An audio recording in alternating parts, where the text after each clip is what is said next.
அடுத்தது zero tolerance for crimes against women.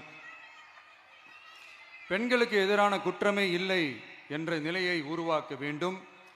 அதன் அடிப்படையில் தான் zero tolerance for crimes against women என்பதை உறுதிப்படுத்த வேண்டும் என்பது நம் மிகப்பெரிய கனவு, நம்மளுடைய விருப்பம்.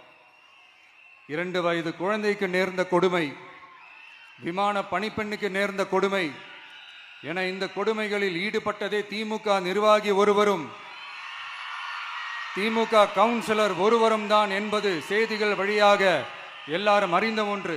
இதையெல்லாம் தடுக்க வேண்டும். பெண்கள் பாதுகாப்பை உறுதி செய்யும் வகையில் ராணி வேலு நாச்சியார் படை ஏற்படுத்தப்படும். சாதாரண உடையில் இருக்கிற இந்த படையைச் சேர்ந்த பெண்கள் பாடி கேம் உடன் ஆங்காங்கே பாதுகாப்பு பணியில் இருப்பார்கள்.